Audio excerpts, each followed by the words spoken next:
इंसान बहुत से गलत काम करता है, इतने बुरे काम करता है, किसी का छीनता है, किसी का मतलब बुरा कर देता है, हक मार लेता है, बुरे से बुरे काम करता है। वो क्यों करता है? और करता है उससे बचना चाहता है, कर्म का फल भोगना नहीं चाहता है। तो आज एक ऐसी ही बहुत ही सच्ची सुच्ची कहानी मैं आपको सुनाता हूं कि कर्म का फल भुगतना ही पड़ता है। बचने की अगर कोशिश करोगे तो आपका हाल कैसा होगा? आपका हाल ऐसा हो जाएगा कि दुनिया में आपको कोई भी पूछेगा भी नहीं। कहते हैं अगर कोई भी कर्म करते हो, अच्छा करो या बुरा, उसको हमेशा याद रखना चाहिए कि अगर कर्म करके हम भूल जाते हैं, दुख हमें तभी होता है। तो एक छोटी सी कहानी आपको बताऊंगा, बड़े ध्यान से सुनने वाली है। अगर आप इस कहानी को सुन लेंगे तो वास्तव में हम लोग दुखी नहीं होंगे।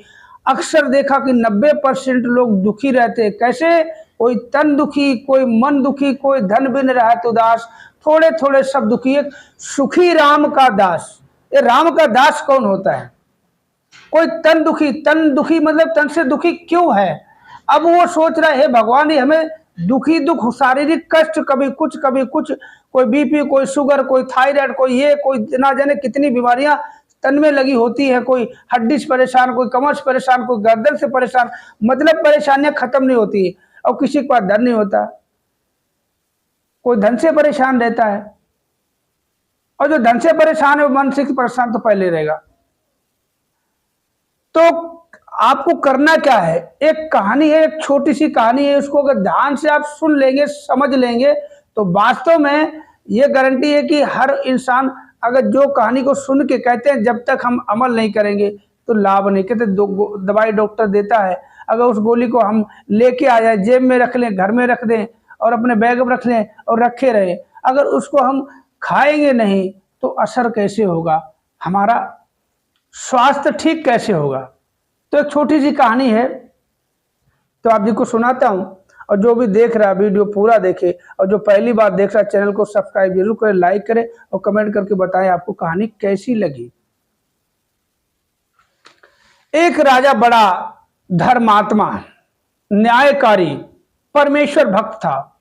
उसने एक ठाकुर जी का मंदिर बनवाया और उस मंदिर में एक पुजारी नियुक्त कर दिया।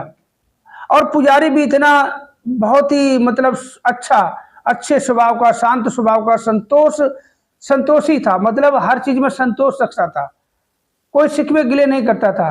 तो इतना अच्छा पुजारी था। उस पुजारी को बहुत समय हो गया राजा के पास मंदिर में पूजा करते हुए, और राजा की एक संतान उत्पन्न हुई, लड़का पैदा हुआ।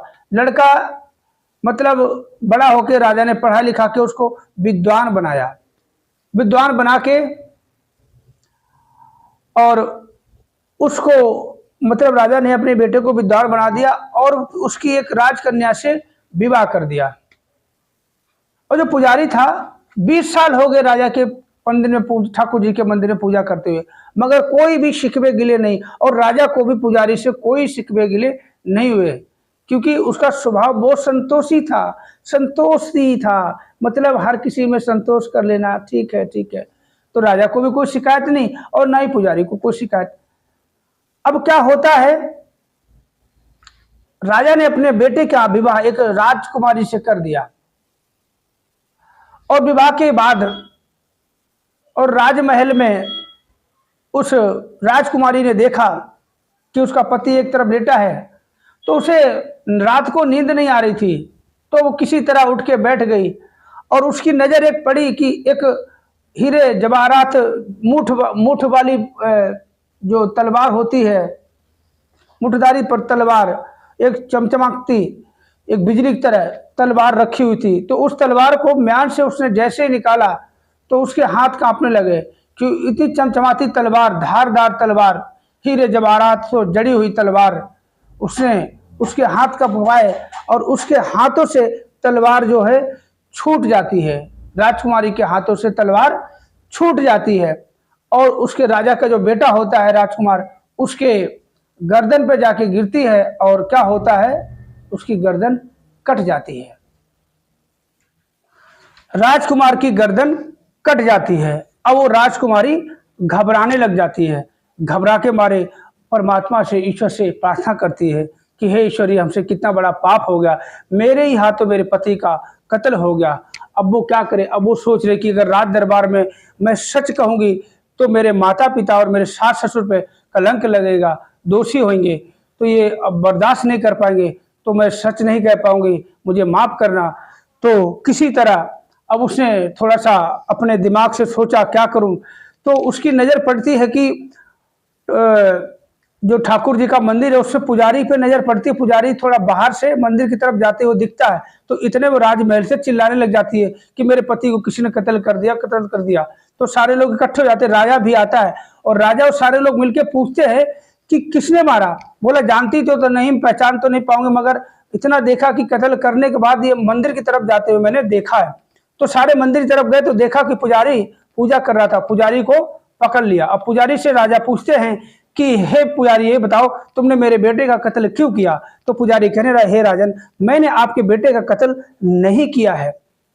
बोला आप झूठ बोल रहे हो।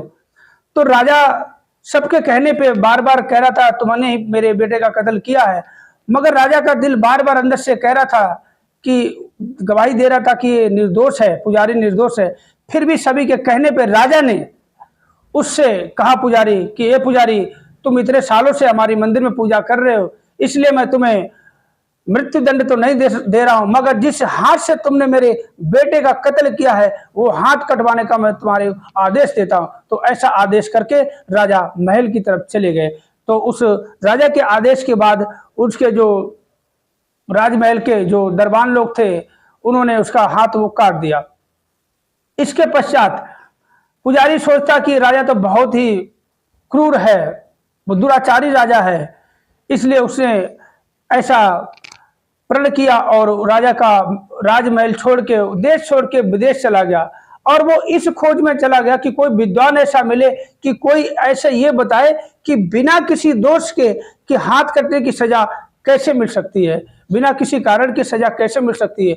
तो चाहते पहुंचते पहुंचते एक जगह किसी से पूछा तो किसी ने बताया कि काशी में एक बहुत बड़ा विद्वान ज्योतिषी है, वो बता देगा।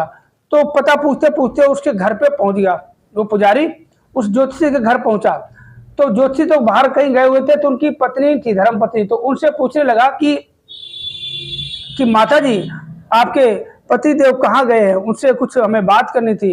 तो वो उसकी पत्नी ने, पुजारी जो वो क्या कहते हैं, पंडित की जो ज्योतिषी की पुजारी जो उनकी पत्नी ने उस पुजारी को अपने पति के बारे में ना जाने कितनी बुरी भली बातें कही।